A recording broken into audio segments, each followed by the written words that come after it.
Je m'appelle Thomas Messias, je suis un homme blanc, cisgenre, hétérosexuel, et je suis très heureux de vous retrouver pour cette deuxième saison de Mansplaining. J'espère de tout cœur qu'elle va vous plaire, qu'elle va vous surprendre aussi, et qu'elle vous donnera envie de la partager avec vos proches. J'espère aussi que, comme l'an dernier, elle constituera un terreau propice aux discussions sans fin et aux prises de conscience. Vous écoutez Mansplaining épisode 20, l'hétéro-gay, cliché usé des comédies. Un podcast Slate.fr.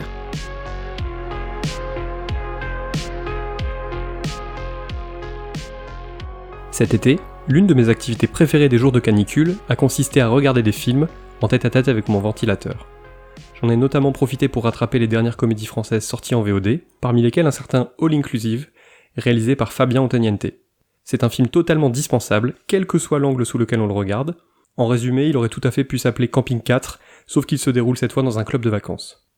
Il y a quelque chose qui m'a particulièrement fatigué dans All Inclusive, et dont je n'avais pas entendu parler au moment de sa sortie en salle. Dans l'une des sous-intrigues, les vacanciers hétéros joués par Franck Dubosc et François-Xavier de Maison finissent par réaliser que pour conserver la luxueuse suite qu'on leur a attribuée temporairement, ils n'ont pas d'autre choix que de se faire passer pour un couple gay en lune de miel. Je te préviens, je veux bien jouer le jeu, mais je ne t'embrasse pas sur la bouche devant tout le monde. Ok ? Devant tout le monde et devant personne. Ouais, je préfère dire les choses. Pourquoi tu l'as regardé ? Quoi ? Je t'ai vu, t'as regardé le cul de la meuf. Et alors ? Et alors moi, mon mec, il regarde pas le cul des gonzesses. Mais je suis pas ton mec. Moi, je le sais. Mais pas eux. Comme ils se savent surveillés par le patron de leur hôtel, lui-même gay, et joué avec assez peu de nuances par Thierry Lhermitte, les deux hommes se donnent à fond. Ils se donnent des petits noms, ils pincent un peu les lèvres pour se donner un air précieux, et leur voix se fait soudain plus claire, et leur manière plus prononcée. Très clairement, All Inclusive n'est pas là pour dire la moindre chose sur la condition de l'homme homosexuel en 2019. Dans certains de ses films, Ottoniente avait tenté plus ou moins finement d'ajouter une dimension sociale à ses intrigues de comédie, qu'il parle de chômage ou de grève générale, mais là, non. Les facéties de Dubosc, de Maison et Lhermitte sont juste là pour essayer de faire rire.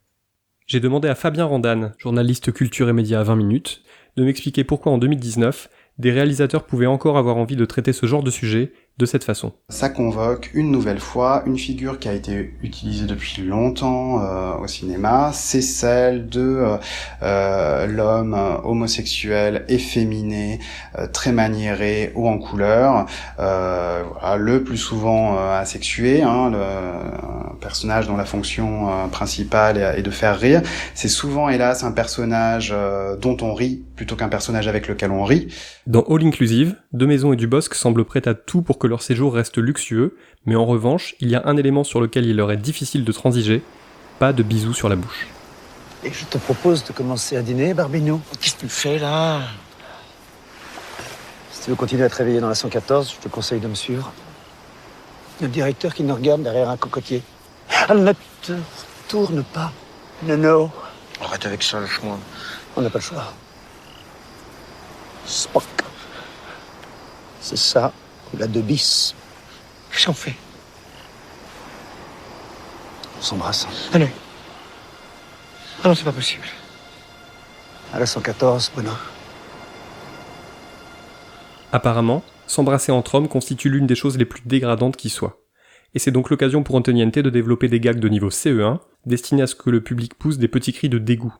Alors nous sommes bien d'accord, si deux personnes n'ont pas envie de s'embrasser, que ce soit des hommes ou des femmes, personne n'a à les forcer.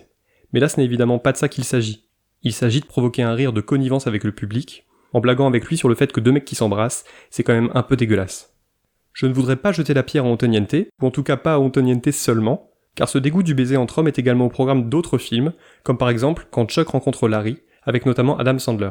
Les héros de ce film sont deux meilleurs potes qui prétendent être amoureux parce que l'un d'entre eux, qui est veuf, a besoin d'être en couple pour contracter une assurance vie. Et bien à plusieurs reprises dans le film, lorsqu'il leur faut prouver qu'ils sont bien amoureux, la seule solution qui semble s'offrir à eux est de se rouler une bonne grosse pelle, y compris devant un juge. Alors qu'en fait, on est bien d'accord, il y a 1000 façons de montrer qu'on est un couple si c'est nécessaire, et ça n'implique pas forcément de fourrer sa langue dans le gosier de l'autre. Mais là, une fois encore, c'est une façon hyper simple et hélas assez efficace de faire réagir le public en misant sur l'homophobie plus ou moins dissimulée d'une partie de l'assemblée. Le fait de s'embrasser n'est d'ailleurs pas le seul élément considéré comme dégradant dans les relations entre hommes, il y a évidemment le sexe aussi, et en particulier la sodomie, considérée par une large partie du public hétéro comme une pratique dégradante, avilissante, qui témoigne de la domination de la personne qui sodomise sur celle qui se fait sodomiser. Dans Quand Chuck rencontre Larry, on ne lésine pas sur les blagues liées au pénis.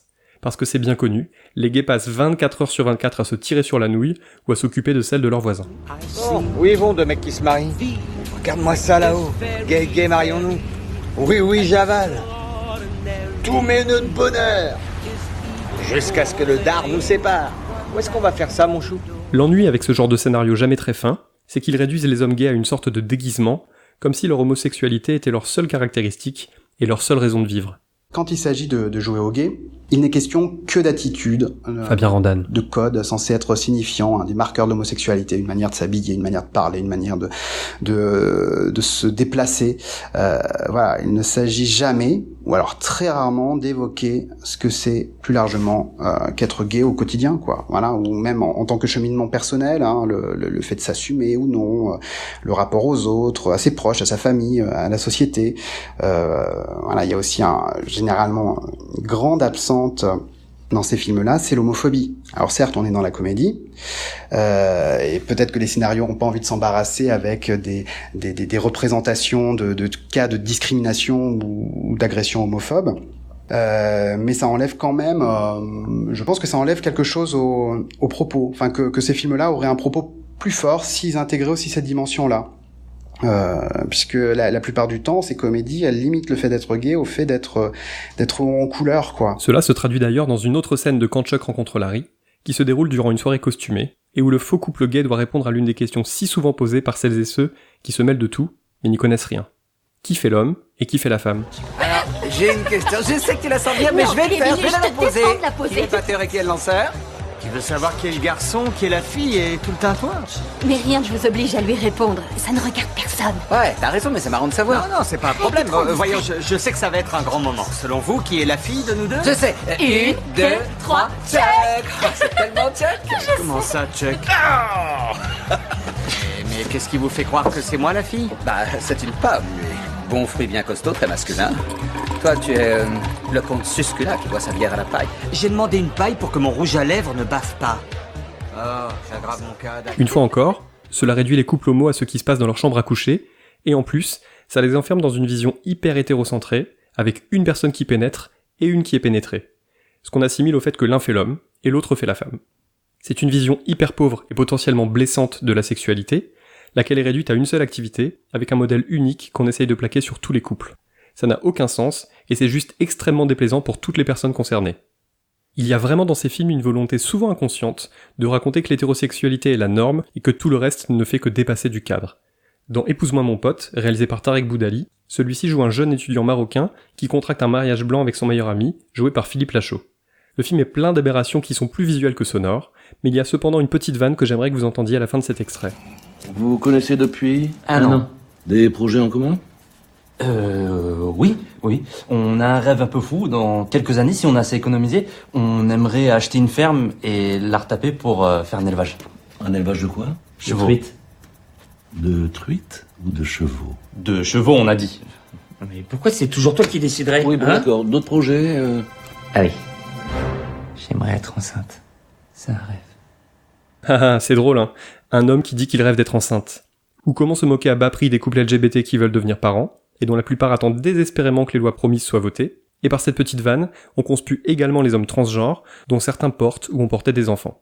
Dans le cas d'Épouse-moi mon pote, et même si ça ne justifie absolument rien, j'ai l'impression que les erreurs du scénario ne sont pas dues à une volonté de se moquer réellement, mais à une méconnaissance totale de la situation réelle des personnes LGBT en France et ailleurs, c'est-à-dire les problèmes qu'elles rencontrent, les existences diverses et variées qu'elles peuvent mener. Le film réduit tout à quelques artifices et pratique l'amalgame du début à la fin. Voilà, dans Épouse-moi mon pote, par exemple, Fabien Randan. Les deux héros tentent de se faire passer pour gays en se disant « On va aller faire une virée shopping dans le Marais », ils ont leur petit bandana autour du cou, un petit chien avec eux, et puis voilà, ça lésine pas non plus sur les réflexions triviales en dessous de la ceinture. L'un des exemples, je crois qu'on le voit dans la bande-annonce, c'est quand le maire dit « Vous pouvez sabrer le champagne », le personnage incarné par Philippe Lachaud dit on va surtout se sabrer la bite. Donc voilà, on est vraiment en plein dans les clichés. Il y a un autre exemple qui m'a beaucoup marqué dans le film, c'est que pour tenter de s'immerger dans la communauté gay et être les plus crédibles possibles, en tout cas c'est ce qu'ils pensent, les personnages décident d'expérimenter des trucs. On pourrait naïvement espérer que ça leur permette de faire des rencontres, ou de comprendre que se déguiser en gay est une pratique qui pose des tas de soucis, mais non. La conclusion de la séquence, c'est que le personnage de Philippe Lachaud se retrouve coincé dans un costume en cuir, avec une boule dans la bouche, parce qu'encore une fois, à cause de sa vision hyper étriquée, le film confond même homosexualité et sadomasochisme, comme si tous les gays étaient adeptes de ce genre de pratique. Dans des films comme Quand Chuck rencontre Larry ou Épouse-moi mon pote, les héros finissent quand même par réaliser un peu tard que ce n'était pas très futé de faire ça, et que scoop, les gays sont des gens comme les autres. Ce qu'il faut tout de même signaler, c'est que les regrets n'interviennent généralement qu'une fois les personnages pris la main dans le sac, et que l'homophobie qui caractérisait une bonne partie de leur comportement passé n'est généralement pas très soulignée. Je vais me permettre de divulgacher la conclusion d'Épouse-moi mon pote, mais si vous ne voulez pas l'entendre, n'hésitez pas à avancer cet épisode de 20 secondes. En fait, à la fin, les deux héros réalisent qu'ils sont réellement amoureux l'un de l'autre. Ça arrive comme un cheveu sur la soupe, c'est absolument dépourvu de toute crédibilité, mais ça témoigne d'une bonne volonté hyper maladroite, celle de dédiaboliser in extremis l'homosexualité. Le schéma des différents films cités est plus ou moins le même. On se moque de tout ce qui concerne les LGBT pendant 1h15, puis on explique juste avant le générique de fin que tout le monde a le droit de mener sa vie sentimentale et sa vie sexuelle comme il l'entend, à condition bien sûr de respecter la loi, les règles de consentement et tout ce qui va avec. Même lorsqu'elles résonnent en forme d'appel à la tolérance, les conclusions de ce genre ne suffisent pas, parce que ce n'est clairement pas ce que retient le public. Je prends un autre exemple qui n'a rien à voir. Qu'est-ce que vous avez retenu du dîner de con de Francis Weber ? Est-ce que ce sont les moments où on se fout ouvertement de la gueule du pauvre François Pignon, qui n'est pas très malin mais qui n'a clairement fait de mal à personne ? Ou est-ce que c'est plutôt cette scène amère, au cours de laquelle Pierre Brochand réalise à quel point il a été con et méchant avec lui ? Ne dites rien, je connais la réponse.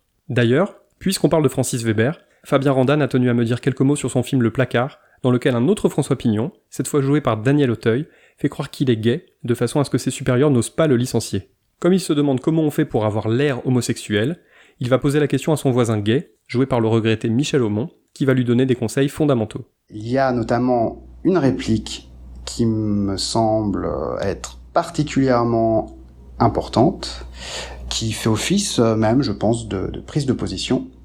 Cette réplique, c'est « Les acteurs qui se risquent à jouer les folles sont la plupart du temps faux et vulgaires. » Donc le conseil du voisin, c'est de ne rien faire.